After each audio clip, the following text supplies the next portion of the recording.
राष्ट्रपति रामचन्द्र पौडेल भूकम्प प्रभावित क्षेत्र जाजरकोट पुगे। जाजरकोट पुगेका राष्ट्रपति पौडेलले घाइतेहरूसँग भेटी चिन्ता गर्नु पर्दैन, म सरकारसँग कुरा गर्छु भन्दै भूकम्प पीडितलाई राष्ट्रपति पौडेलको आश्वासन। सिंहदरबारमा 12 बुँदेदेखि शान्ति र संविधानमा भूमिका खेल्ने दलहरूको बैठक। राष्ट्रिय स्वतन्त्र पार्टी र राप्रपा लगायतका परेनन्। सर्वदलीय बैठकमा 5 मिनट पनि बसेनन्। माधव कुमार नेपाल निस्किँदै भने दलहरूमा एकता आवश्यक छ। राजेन्द्र लिङ्गदेन केपी ओलीको असल धर्मपुत्र हुन्, तिनले राजतन्त्र ल्याउँदैनन् भन्दै दुर्गा प्रसाईको आरोप।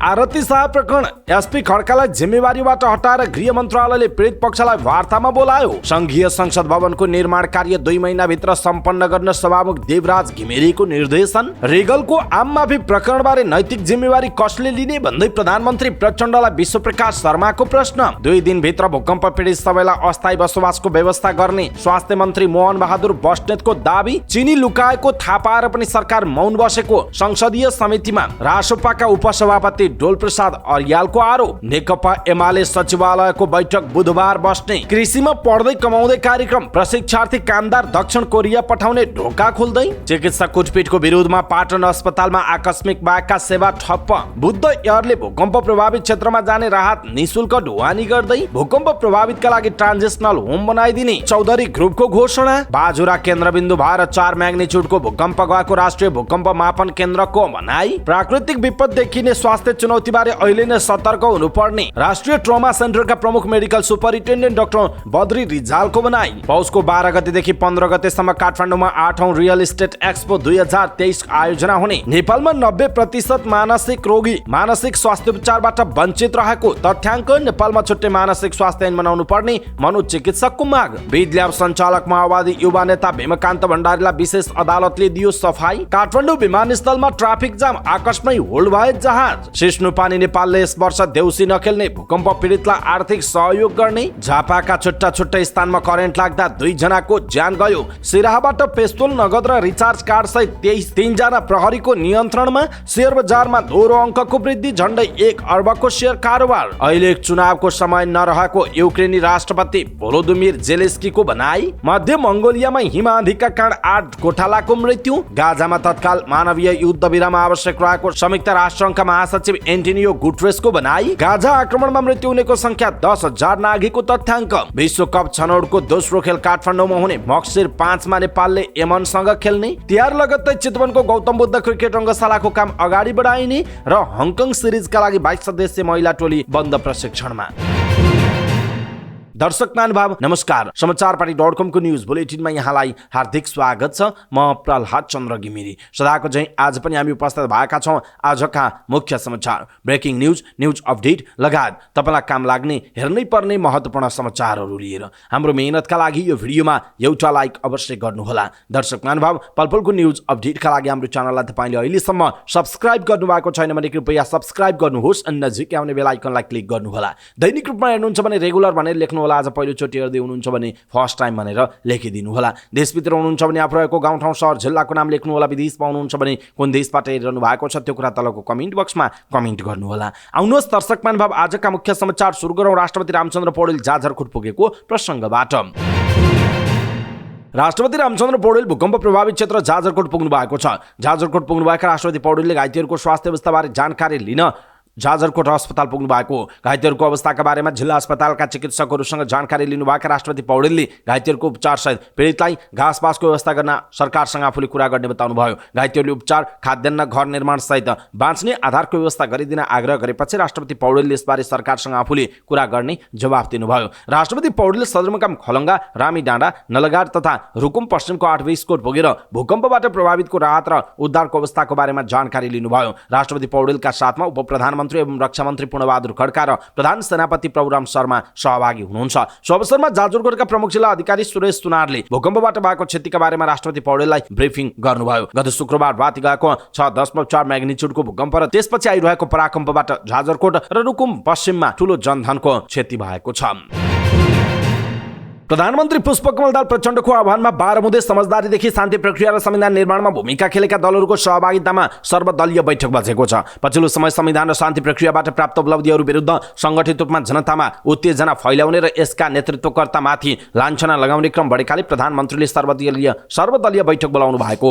दिल्लीको 12 मुदे समझदारीदेखि शान्ति सम्झौता र संविधान निर्माणमा नेतृत्वकारी भूमिका खेल्ने दलहरूको बैठक भएकाले रासोपा लगायत नयाँ दल र राप्रपाको भने सहभागिता नभएको बुझिएको छ। त्यस्तै बैठकमा जाजरकोटको भूकम्पले पुर्याएको क्षति पीडितहरूको उद्धार राहत लगायतका विषयमा पनि छलफल भएको प्रधानमन्त्रीको सचिवालयले जनाएको छ। बैठकमा नेपाली कांग्रेसका सभापति शेरबहादुर देउवा, नेता कृष्ण सेटौला, नेकपा एमालेबाट वरिष्ठ उपाध्यक्ष ईश्वर पोखरेल, उपाध्यक्ष विष्णु पौडेल, महासचिव शङ्कर पोखरेल, महेश भर्तौला, पदम गिरी, नेकपा माओवादी केन्द्रका तर्फबाट पम्फा भुषाल, नेपाल समाजवादी पार्टीका अध्यक्ष डाक्टर बाबुराम भट्टराई लगायतका नेताहरूको उपस्थिति रहेको थियो। यसैबीच प्रधानमन्त्री पुष्पकमल दाहाल प्रचण्डको आमन्त्रणामा बोलाइएको सर्वदलीय बैठकमा सत्ता गठबन्धन घटक नेकपा एकीकृत समाजवादीका अध्यक्ष एवं पूर्व प्रधानमन्त्री माधव कुमार नेपाल केही बेरमै निस्किनु भएको छ। सिंहदरबारबाट बाहिरिँदै उहाँले ठूला राजनैतिक दल र गणतन्त्र विरुद्ध भइरहेका टिप्पणीको प्रतिवाद गर्नुभयो। जनताको विश्वास प्राप्त गरेको व्यवस्थाको बारेमा कसैले केही भन्दैमा त्यसको पछि लाग्नु हुँदैन। दलहरूमा एकता आवश्यकता छ।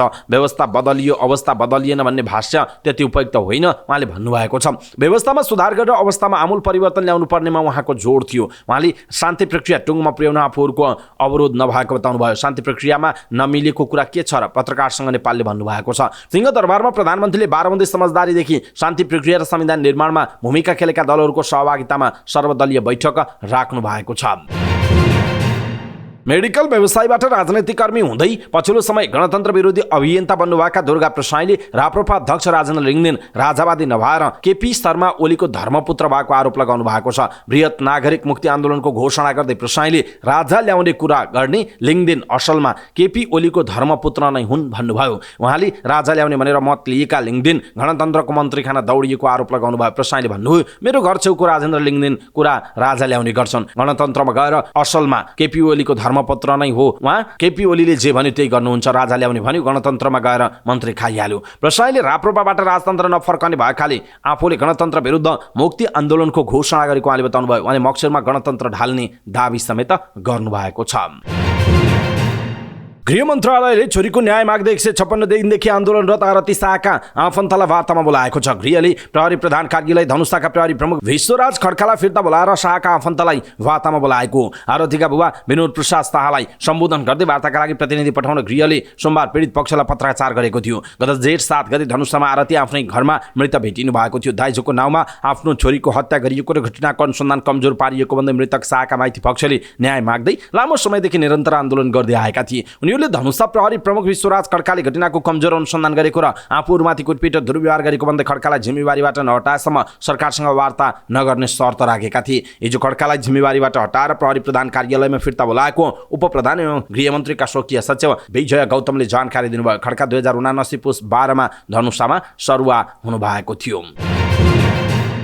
सभामुख देवराज घिमिरेले निर्माणाधीन संघीय संसदको भवन 2 महिनाभित्र निर्माण सम्पन्न गर्न निर्देशन दिनुभएको छ। मंगलबार शहरी विकास मन्त्रालयले संसद भवनभित्र प्रयोग गरिने प्रविधिहरूको सम्बन्धमा जानकारी दिन आयोजना गरेको कार्यक्रमलाई सम्बोधन गर्दै सभामुख घिमिरेले संघीय संसदको मुख्य 2वटा भवनहरू 2 महिनाभित्र निर्माण सम्पन्न गर्न निर्देशन दिनुभएको हो। आफ्नो चासो संसदको आगामी अधिवेशन नयाँ संसद भवनबाट चलाउने रहेको उल्लेख गर्दै उहाँले प्रतिनिधि सभा र राष्ट्रिय सभाका मुख्य बैठक कक्षमा आवश्यक प्रविधिहरू 2 महिनाभित्र जडान गरिसक्न आग्रह गर्नुभएको हो। सबै भवनहरूको निर्माण सम्पन्न नभए पनि बैठक बस्ने 2वटा बैठक कक्षको भने प्राविधिक रूपमा सबै काम सक्ने गरी तयारी गर्न अनुरोध गर्नुभयो। त्यसैगरी उहाँले संसद भवनमा जडान गरिने प्रविधिहरूको बारेमा प्राविधिकहरूले जडान गर्दादेखि नै ज्ञान लिनुपर्ने बताउनुभयो। उहाँले भविष्यमा आइपर्न सक्ने प्राविधिक समस्याहरूको बारेमा प्राविधिकहरूले अहिलेदेखि नै ज्ञान हासिल गर्नुपर्नेमा जोड दिनुभएको छ। शहरी विकास मन्त्री सीता गुरुङले संघीय संसद भवनमा नयाँ प्रविधिको जडान गरिने बताउनुभयो। उहाँले भोलिको विश्वसँग तुलना गरेर नयाँ प्रविधिहरूलाई प्राथमिकता दिएर जडान गरिने बताउनुभयो। बजेटको सीमिततालाई ख्याल गर्दै सकेसम्म राम्रा प्रविधिहरूको प्रयोग गरिने बताउनु भएको हो। विशेष भवन निर्माण आयोजना समन्वय कार्यालयका आयोजना प्रमुख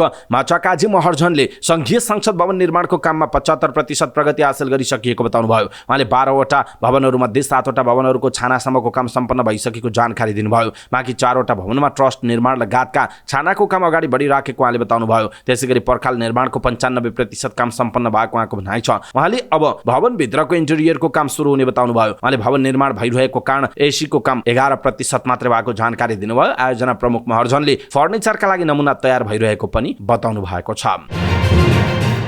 चेतन मानन्दरको हत्या प्रकरणमा जन्मकैदको सजाय पाएका रिगल भनिने युवराज ढकाललाई संविधान दिवसको अवसर पारेर सरकारको सिफारिसमा राष्ट्रपतिबाट आम माफी भयो। असोज 3 गते आम माफी पाएपछि मृतककी श्रीमती भारती मानन्दरले अनसन सुरु गर्नुभयो। सरकारले आम माफी दिएसँगै विभिन्न पक्षबाट सरकार र राष्ट्रपतिको आलोचना भयो। सरकार विरुद्ध पीडित मानन्दरले सर्वोच्च अदालतमा रिट दायर भई अहिले सर्वोच्च अदालतबाट सरकारको निर्णय बदर गर्दै सर्वोच्च अदालतले पुनः पक्राउ गरी बाँकी कैद सजाय भुक्तानी गर्न जेलमा पठाउने आदेश दिएसँगै रिगल पुनः जेल चलान भएका छन्। तर यत्रो दिन बितिसक्दा समेत सरकारी पक्षबाट कुनै आत्मा आलोचना र गल्ती स्वीकार गरिएको छैन। त्यसैले पनि आम मानिसहरू सरकारप्रति अझै रुष्ट छन्। हत्या अभियोगमा उनलाई जिल्ला अदालत बाँकेका तत्कालीन न्यायाधीश विष्णु सुवेदीको इजलासले 2076 साल वैशाखमा दोषी ठहर गर्दै सर्वस्वसहित जन्मकैदको सजाय सुनाएको थियो। साथै उक्त घटनामा संलग्न अन्य 10 जनालाई संलग्नताको प्रकृति हेरेर 3 वर्षदेखि 10 वर्षसम्म कैद सजाय तोकिएको थियो। रिगलमाथि 2072 साल असार 28 गते नेपालगञ्जको धम्मोजी चोकमा दिउँसो चेतन मानन्दरमाथि खुना प्रहार गरी हत्या गरेको अभियोग थियो। अदालतले पुनः जेल चलान गर्न आदेश दिएसँगै सत्तारूढ दल नेपाली कांग्रेसका महामन्त्री विश्वप्रकाश शर्माले सर्वोच्च अदालतले गरेको आदेशले कैदमा बसेको व्यक्तिको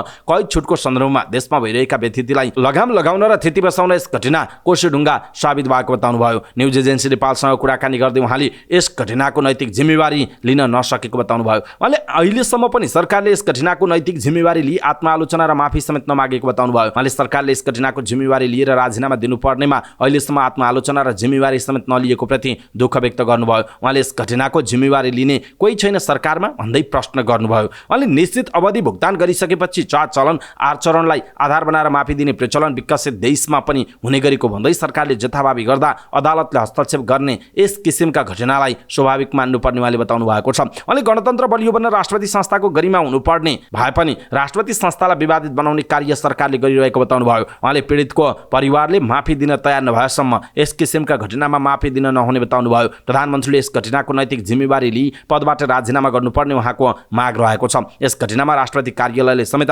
हेलचक्र्याइ गरेको उहाँको ठहर छ। राष्ट्रपतिको कार्यालयले कस्तो सिफारिस हो भन्ने कुरामा ध्यान दिनुपर्ने उहाँले बताउनुभयो। कार्तिक 16 गते न्यायाधीशहरू ईश्वरप्रसाद खतिवडा, सपना प्रधान मल्ल र डाक्टर कुमार चुडालको इजलासले संविधान दिवसमा सरकारको सिफारिसमा राष्ट्रपतिले गरेको कैद सजाय मिनाहा गर्ने निर्णय बदर गर्ने आदेश दिएको थियो। इजलासले रिगललाई बाँकी कैद माफी दिने निर्णय अपराध पीडितको हक प्रतिकूल देखिएको जनाएको छ। निज प्रत्यार्थी रिगल ढकाललाई तत्काल पक्राउ गरी माथि उल्लेख भए बमोजिमको कर्तव्य ज्यान मुद्दामा ठहर भएको जन्म कैद मध्ये निजबाट असुल पुर्याउन बाँकी देखिएको 11 वर्ष 11 महिना 5 दिन कैद निजलाई कारागारमा राखी कानुन बमोजिम असुल गर्नु भनी प्रत्यार्थीको नाममा परमादेश जारी हुने ठहर गरेको थियो। दर्शक महानुभाव, नेपाली कांग्रेसका महामन्त्री विश्वप्रकाश शर्माले प्रधानमन्त्रीलाई प्रश्न गरेका छन्। रिगललाई आम माफी प्रकरणबारे नैतिक जिम्मेवारी कसले लिने हो भन्दै विश्वप्रकाशले खास गरी प्रधानमन्त्रीलाई प्रश्न गर्नु भएको छ। सँगसँगै प्रधानमन्त्रीले यस घटनाको नैतिक जिम्मेवारी लिई पदबाट राजीनामा गर्नुपर्ने उहाँको माग रहेको छ। दर्शक महानुभाव, यसप्रति तपाईको धारणा के छ? आफ्नो धारणा तलको कमेन्ट बक्समा कमेन्ट गर्नुहोला। जाजरकोट रुकुम भूकम्पका प्रभावित क्षेत्रका बासिन्दा सबैलाई 2 दिनभित्रमा अस्थायी बसोबासको व्यवस्था गर्ने स्वास्थ्य मन्त्री मोहन बहादुर बस्नेतले बताउनु भएको छ। काठमाडौँमा आयोजित एक कार्यक्रममा मन्त्री बस्नेतले भूकम्प गएकै दिन तिनै तहका सरकार लागेर घाइतेहरूको उपचार गर्न सफल भएको दावी गर्दै अबको 2 दिनभित्रमा प्रभावितलाई अस्थायी बसोबासको प्रबन्ध गर्नेदेखि खाद्यान्नको व्यवस्था गर्ने र राहतमा कुनै कमी हुन नदिने ठोकुवा गर्नुभयो। उहाँले भन्नुभयो, सङ्घ प्रदेश स्थानीय सरकार प्राथमिक स्वास्थ्य चौकीहरू सबैले झामझुम गरेर घाइतेको तुरुन्तै उद्धार र राम्रो उपचार गर्न सफल भयो। अब पर्सिको दिनसम्ममा प्रभावितलाई अस्थायी बसोबासको व्यवस्था गर्नेदेखि खाद्यान्न सहयोगको व्यवस्था हुन्छ उहाँको भनाइ छ। उहाँले भूकम्प प्रभावित जनताका लागि आफूले प्रतिनिधित्व गरेको जिल्ला सिन्धुपाल्चोकबाट राहतका लागि स्थानीय सरकारलाई भनेर 3 स्थानीय तहबाट निर्णय गर्न पहल गरेको जिकिर गर्दै सबैलाई सकेको सहयोग गर्न पनि आग्रह गर्नुभएको छ।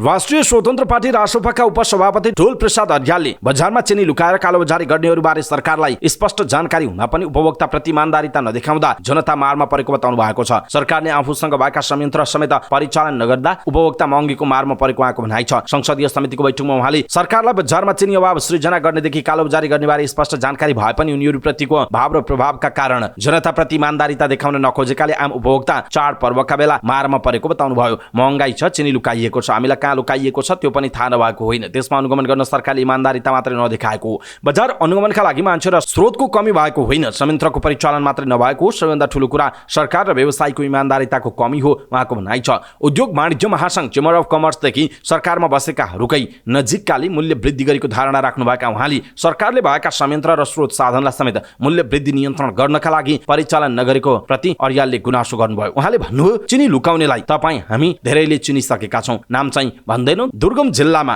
पालिका र ओडामा नुन पनि पुग्दैन। यी सबैमा संलग्न ती मान्छेहरू जसलाई हामीले चिनेका छौँ, सरकारका मान्छेहरू पनि छन्, तिनलाई घचघचाउनुपर्छ। उहाँले उपभोक्ता हित संरक्षणमा लागेका निकायदेखि आम जनता नै सचेत नभएसम्म चिनी घातको अभाव उस्तै रहने र उपभोग्य वस्तुको मूल्य वृद्धिको मारमा आम उपभोक्ता थिचिनुपर्ने बताउनुभयो। सरकारले बजार अनुगमनको संयन्त्र र स्रोत साधनलाई समेत नचाहेरै परिचालन नगरेको उहाँले बताउनुभयो। त्यस्तै उहाँले संसदीय समितिले पनि बजार मूल्य नियन्त्रण र कालोबजारी रोक्न प्रभावकारी भूमिका निभाउन नसकेको स्वीकार गर्नुभयो।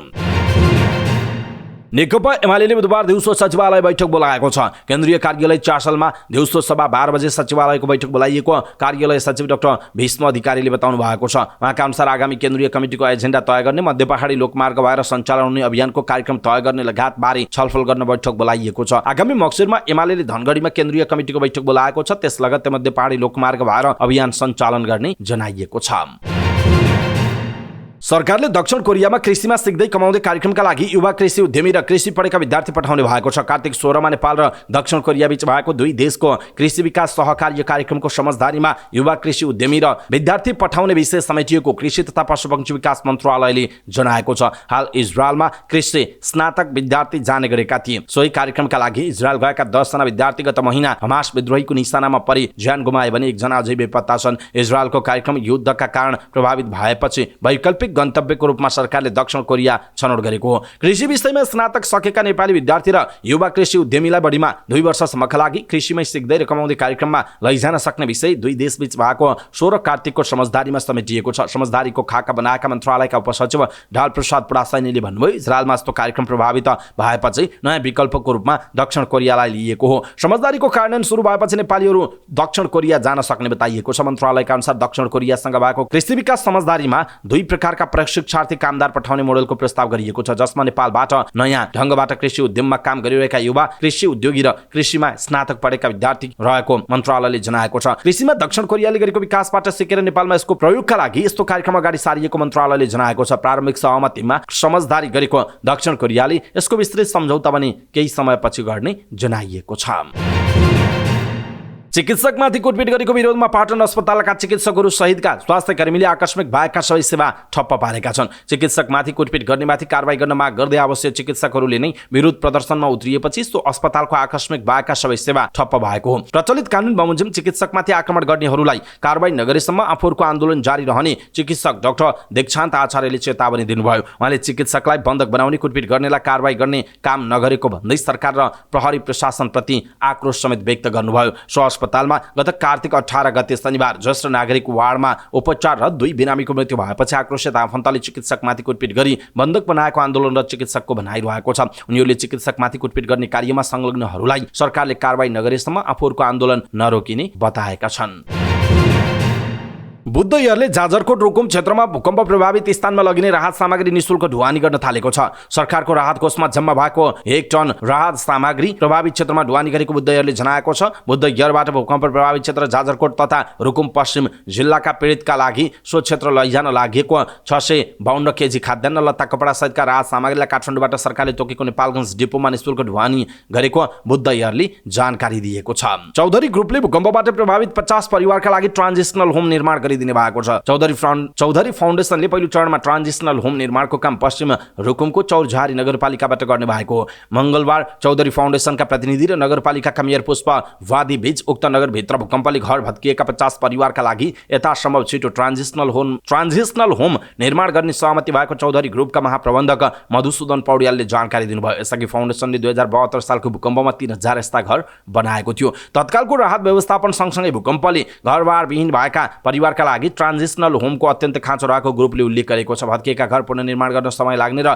त्रिपाल मुनिको बास कष्टकर हुने भएकाले जति सक्यो चाँडो ट्रान्जिसनल होम बनाएर घरविहीन भूकम्प प्रभावितहरूलाई ओतमुनि पुर्याउन आवश्यक रहेको समेत ग्रुपले जनाएको छ। यो अवस्थालाई मध्यनजर गर्दै चौधरी फाउन्डेसनले भूकम्प प्रभावितहरूका लागि ट्रान्जिसनल होम निर्माण गर्ने निर्णय लिएको बताइएको छ। स्थानीय प्रशासन स्थानीय पालिकाहरूसँगको समन्वयमा ट्रान्जिसनल होमहरू निर्माण गरिने समूहको विज्ञप्तिमा उल्लेख छ। यस्ता ट्रान्जिसनल होम निर्माणका लागि आवश्यक पर्ने वित्तीय सहयोग चौधरी फाउन्डेसनले गर्नेछ भने स्थानीय निकायले सेल्टर निर्माणका लागि आवश्यक पर्ने जमिन र स्थानीय तहमा उपलब्ध सामान एवं श्रमको व्यवस्थापन गर्ने जनाइएको छ। यस्तो सहकार्यले छोटो समयमा ट्रान्जिसनल होमहरू निर्माण गर्न सकिने र प्रभावितहरूले ओत पाउने विश्वास चौधरी फाउन्डेसनले गरेको छ। बाजुरामा भूकम्पको धक्का महसुस भएको छ। बाजुरालाई केन्द्रबिन्दु बनाएर 4 म्याग्निच्युडको कम्पन गएको राष्ट्रिय भूकम्प मापन केन्द्र तथा अनुसन्धान केन्द्रले जनाएको छ। मध्याह 12:58 जाँदा कम्पन भएको। यसअघि बाजुरामा 4 म्याग्निच्युडभन्दा ठूला भूकम्पका धक्का गइरहेका थिए। केही समय अघि सुदूरपश्चिमकै बझाङमा 6.4 म्याग्निच्युडको भूकम्प गएको थियो भने कार्तिक 27 गते राति जाजरकोटमा 6.4 म्याग्निच्युडको भूकम्प जाँदा ठूलो मानवीय क्षति भएको थियो।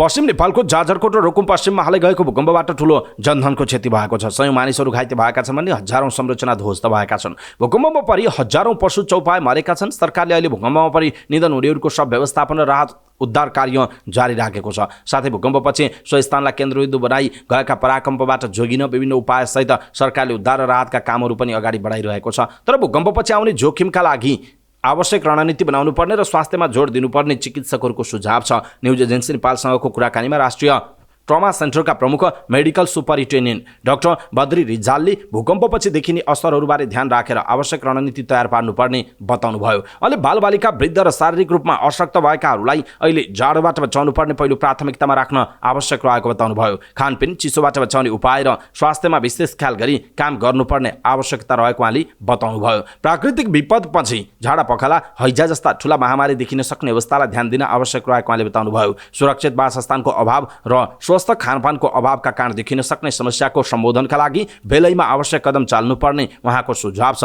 स्वच्छ खानेपानी नहुनु, उचित वासस्थानको अभाव हुनुले विपदपछिका दिनमा ठूलो समस्या निम्तिएको नेपालको इतिहासबाट पाठ सिकेर सरकार र सबै निकायले एकजुट भई काम गर्नुपर्नेमा उहाँले जोड दिनुभयो। नेपाल जग्गा तथा आवास विकास सङ्घ काठमाडौँ र ललितपुरले पौष 12 गतेदेखि 15 गतेसम्म 8औं रियल इस्टेट एक्सपो 2023 आयोजना गर्ने भएको छ। सङ्घले काठमाडौँमा पत्रकार सम्मेलन गर्दै पौषको 12 गतेदेखि 15 गतेसम्म 8औं रियल इस्टेट एक्सपो 2023 काठमाडौँको भ्रिकुटी मण्डपमा आयोजना गर्ने बताएको। सङ्घले अहिलेसम्म 7वटा रियल इस्टेट एक्सपो आयोजना गरिसकेको छ। 2077 मा कोभिड महामारीको कारण एक्सपो हुन सकेन। 2078 र 2079 मा मन्दीको कारण गर्न नसकिएको सङ्घले बताएको छ। घर जग्गा कारोबार बढ्न थालेसँगै एक्सपो गर्न लागि सङ्घले जनाएको छ। पत्रकार सम्मेलनमा बोल्दै सङ्घका अध्यक्ष तथा एक्सपोका संयोजक विदुर धमलाले पौषको 12 गतेदेखि 15 गतेसम्म 8औं रियल इस्टेट एक्सपो 2023 काठमाडौँको भ्रिकुटी मण्डपमा आयोजना गर्न लागेको बताउनुभयो। उहाँले रियल इस्टेट एक्सपो गर्नुको मुख्य उद्देश्य घर जग्गा कारोबारमा आएको नयाँ कारोबार र घर जग्गा सम्बन्धी कारोबारको विषयमा एउटै छानामुनि जानकारी दिने रहेको बताउनुभयो। उहाँले प्रदर्शनीमा खरिद गर्ने र बेच्ने मात्रै नभएर जानकारी दिने पनि बताउनु भएको छ। उहाँले एक्सपोमा 65 भन्दा बढी स्टलहरू रहने उल्लेख गर्नुभयो। धमलाले रियल इस्टेट एक्सपोले मुलुकको अर्थतन्त्रमा समेत ठूलो योगदान गर्ने बताउनु भएको छ। धमलाले एक्सपोमा अपार्टमेन्ट र टाउन हाउस कम्प्लेक्स, घरेरी, विद्युतीय सामग्री, फर्निचर, सेरामिक र घर जग्गा एजेन्ट, निर्माण सामग्री आपूर्तिकर्ता र वितरक, निर्माण उपकरण लगायतका स्टल रहने जानकारी दिनुभयो। उहाँले जग्गा तथा भवन विकासकर्ता, खरिदकर्ता, लगानीकर्ता, उपभोक्ता, engineer, architect, town planner, interior designer, प्रबलीकरण तथा पुनर्निर्माण सम्बन्धी डिजाइनहरूको साझा मञ्च हुने बताउनुभयो। जग्गा तथा आवास विकास महासङ्घका अध्यक्ष भेषराज लोहनीले घर जग्गा कारोबार अनौपचारिक क्षेत्रमा बढी कारोबार भइरहेको बताउनुभयो। उहाँले अनौपचारिक क्षेत्रबाट बढी र औपचारिक क्षेत्रबाट कम कारोबार भइरहेको अवस्था भएकाले सरकारले देशभरका व्यवसायीहरूका लागि कानुन बनाएर अनुमति प्राप्त कम्पनीले मात्र घर जग्गा कारोबार गर्न पाउने व्यवस्था गरिन्थ्यो भने कारोबार गर्ने वास्तविक कम्पनीको रेकर्ड आउने उहाँले बताउनुभयो। उहाँले आर्थिक मन्दीका कारण देशभर घर जग्गाको कारोबार सुस्त भए तापनि 50,000 घर वार्षिक रूपमा बढिरहेको परिस्थिति रहेको बताउनुभयो। मेलामा 1 लाख भन्दा बढी मानिसले अवलोकन गर्ने अपेक्षा आयोजकले गरेको छ। सङ्घले अघिल्लो सातै एक्सपोमा करिब 2 अर्ब 65 करोडको कारोबार भएको भए पनि 8औं एक्सपोमा कारोबार एकिन कति हुन्छ भन्ने अवस्था नरहेको जनाएको छ। नेपालमा 90% मानसिक रोगीहरूले मानसिक स्वास्थ्य उपचारबाट वञ्चित भएको मनोचिकित्सकहरूले बताएका छन्। काठमाडौँमा सुरु भएको 14औं सार्क अन्तर्राष्ट्रिय मनोचिकित्सक सम्मेलनमा सार्क राष्ट्रका मनोचिकित्सकहरूले यस्तो तथ्याङ्क रहेको बताएका हुन्। उनीहरूले सार्क राष्ट्रमा मानसिक स्वास्थ्य उपचारबाट वञ्चित हुनेहरू करिब 84% रहेको बताएका छन्। उनीहरूले आत्महत्याको तथ्याङ्क हेर्दा एसियामा जनसङ्ख्याको हिसाबले सबैभन्दा धेरै भारतमा हुने गरेको बताएका छन्। मनोचिकित्सक डाक्टर कमल गौतमले विश्वव्यापी रूपमा मानसिक स्वास्थ्यको उपचार नपाउनेहरू 84% रहेको बताउनु भयो। उहाँले नेपालमा करिब 90% मानसिक रोगीहरू उपचारबाट वञ्चित रहेको बताउनु भएको छ। सम्मेलनमा बोल्दै मनोचिकित्सक डाक्टर सरोज ओझाले कडा खालको मानसिक रोगको उपचार राज्यले गर्नुपर्ने बताउनु भयो। उहाँले नेपालमा मानसिक स्वास्थ्य ऐन छुट्टै बनाउनु पर्नेमा अहिलेसम्म बन्न नसकेको उल्लेख गर्नुभयो। उहाँले आत्महत्या रोकथामका लागि राज्यले जनमानसमा जनचेतना फैल्याउने र पीडितले अचानक सेवा चाहिए कहाँबाट सेवा लिने भन्नका लागि हटलाइन सर्वसुलभ गर्ने र दक्ष जनशक्तिबाट आवश्यक परामर्श दिन आवश्यक रहेको बताउनु भयो। सम्मेलन मङ्गलबार र बुधबार गरी 2 दिनसम्म चल्नेछ। सम्मेलनमा सार्क राष्ट्रका मानसिक समस्याहरूबाट बेहोर्नु परेको क्षति उपचारका उपायका बारेमा छलफल हुने जनाइएको छ।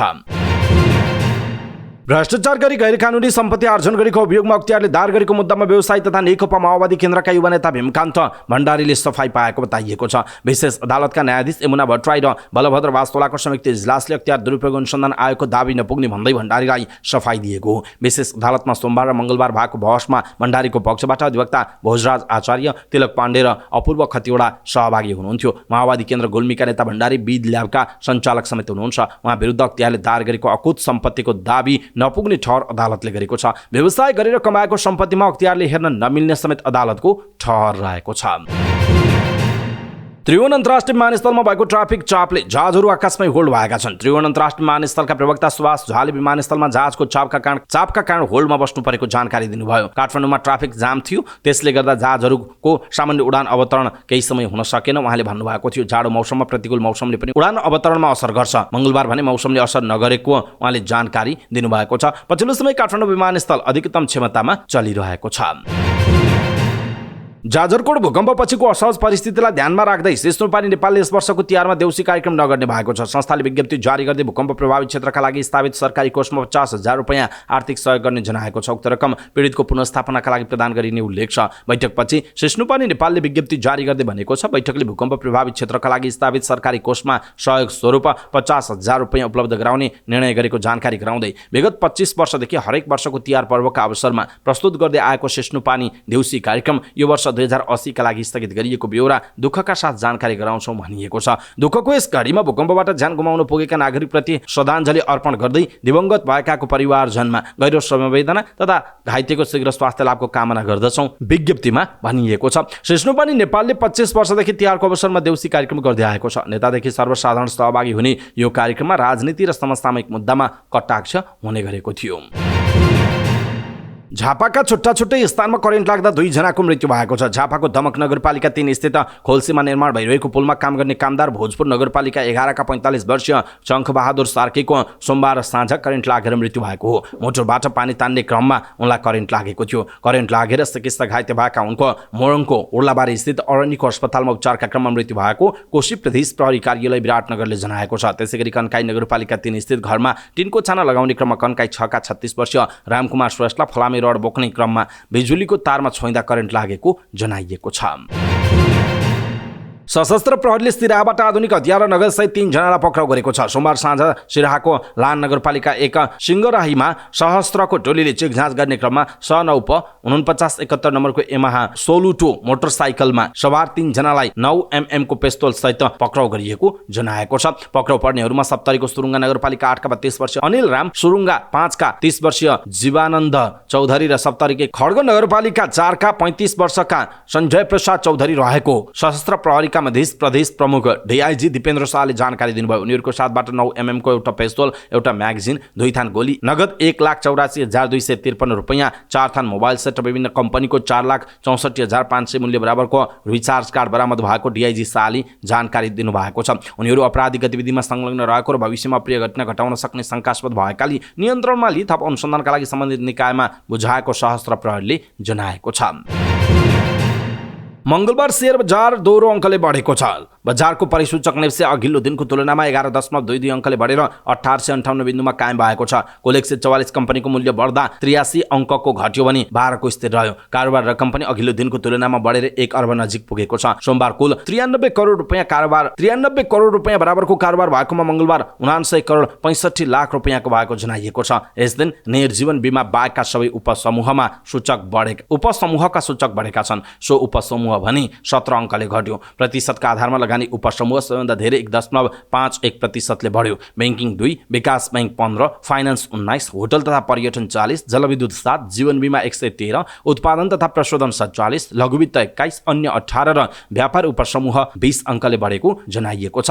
मंगलबार लक्ष्मी लघुवित्त वित्तीय संस्थाको मूल्य सबैभन्दा धेरै 8% ले बढेको छ। यसअघि सोमबार यही कम्पनीको मूल्य 4.2% ले घटेको थियो। त्यस्तै सोनापुर सिमेन्टको 5.2, सिटिजन लाइफ इन्स्योरेन्सको 5, मल्टिपर्पज फाइनान्सको 4.6 र इङ्वा हाइड्रो पावरको मूल्य 4.4% ले बढ्यो। स्वाभिमान लघुवित्तको मूल्य सबैभन्दा धेरै 8.2% घटेको छ। त्यस्तै सिद्धार्थ प्रिमियर इन्स्योरेन्सको 5.99, बाराई हाइड्रो पावरको 3.19, बलेफी हाइड्रो पावरको 3 र मेन्चियम हाइड्रोको 2.5% मूल्य घटेको छ। कारोबार रकमका आधारमा हिमालय बैंक संस्थापक, Machhapuchchhre bank, Sonapur cement, Sanima general insurance र सोल्टी होटल क्रमशः अगाडि रहेको जनाइएको छ।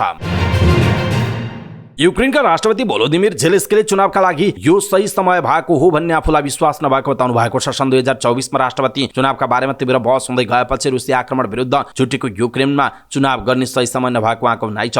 गएको वर्ष द्वन्द्व सुरु भएदेखि मार्शल ल अन्तर्गत आउँदो वसन्तमा हुने राष्ट्रपति चुनाव सहित सबै चुनाव प्राविधिक रूपमा रद्द गरिएको छ। अहिले रक्षा र युद्धको समय हो भन्ने हामीले निर्धारण गर्नुपर्छ। यसमा राज्य र नागरिकको भाग्य निर्भर छ। आफ्नो दैनिक सम्बोधनमा उहाँले भन्नुभएको छ। उहाँले देशलाई विभाजित गर्ने नभएर एकताबद्ध हुने समय भएको बताउँदै भन्नुभयो, अहिले चुनावका लागि सही समय होइन भन्ने मेरो विश्वास छ। युक्रेनमा रुसी सेना पैसासँगै युक्रेनी सेनाले जवाफी हमला गरे पनि युद्ध र दुवै बीच सीमा रेखा झन्डै 1 वर्षदेखि स्थिर रहेको छ। युक्रेनका प्रमुख सहयोगी अमेरिका र युरोपका अधिकारीहरूले 20 महिनादेखि जारी सङ्घर्ष अन्त्यका लागि कुराकानी गर्न सुझाव दिएको बताइएको छ। तर युक्रेनको जवाफी हमलामा गतिरोध उत्पन्न भएको वा पश्चिमी देश वार्तामा प्रवेश गर्न कियेवतिर फर्किएको भन्ने कुरालाई राष्ट्रपति जेलेस्कीले ठाडै अस्वीकार गर्नुभयो। अमेरिका र अन्य सहयोगीहरूले आवश्यकता भएसम्म रुसलाई पराजित गर्न कियेवलाई सैन्य र वित्तीय सहयोग जारी रहने सार्वजनिक रूपमा भन्दै आएका छन्। अक्टोबर 7 मा इजरायलमाथि हमासले आक्रमण गरेपछि विश्वको ध्यान मध्यपूर्वतर्फ मोडिएसँगै जेलेस्की तीव्र दबावमा परेको बताइएको छ। सन् 2019 को चुनावबाट निर्वाचित राष्ट्रपति जेलेस्कीले आवश्यक परेको अवस्थामा आउँदो वर्ष राष्ट्रिय चुनाव गराउन आफू तयार रहेको सेप्टेम्बरमा बताउनु भएको थियो। उहाँले चुनावका लागि अन्तर्राष्ट्रिय पर्यवेक्षकहरूलाई अनुमति दिने पक्षमा आफू रहेको समेत उल्लेख गर्नुभएको थियो। विदेशमा ठूलो संख्यामा युक्रेनी र युद्ध मोर्चामा लडिरहेका सैनिकका कारण चुनाव गराउन तार्किक रूपमा कठिन हुन सक्छ। युद्ध सुरु भएपछि जेलेस्कीको अनुमोदन मूल्याङ्कन उच्च थियो, तर युद्धमा एकताबद्ध शक्ति भए पनि देशको राजनीतिक परिदृश्य अस्थिर भएको छ। रुस विरुद्ध जवाफी हमला सुस्त गतिमा भएकोमा जेलेस्कीको आलोचना गरेपछि राष्ट्रपतिका पूर्व सहयोगी ओलेक्सी एरोस्टोभिचले आफ्ना पूर्व प्रमुखसँग चुनावमा प्रतिस्पर्धा गर्ने घोषणा गरेको जनाइएको छ। मध्य मंगोलियामा हिमआँधीका कारण 8 गोठालाको मृत्यु भएको छ। मध्य मंगोलियामा हिमआँधीका कारण 8 गोठालाको मृत्यु भएको देशको राष्ट्रिय आपतकालीन व्यवस्थापन एजेन्सीले जानकारी दिएको छ। 1 पुरुष र 6 महिला गोठाला र मध्य प्रान्त तुब र उबुरखानगाईका 12 वर्षीय बालकले सप्ताहन्तमा देशको ठूलो भागमा आएको हिउँ आँधीमा आफ्नो बथानको हेरचाह गर्ने क्रममा ज्यान गुमाएको बताइएको छ। शुक्रबार साँझदेखि नै हिउँ र हिमपातका कारण हिउँ पर्ने सडक र सडकको दृश्यता कमजोर भएको छ। सबैभन्दा बढी प्रभावित मध्य मंगोलिया 34 सेन्टिमिटर बाक्लो हिउँको तहले ढाकेको जनाइएको छ।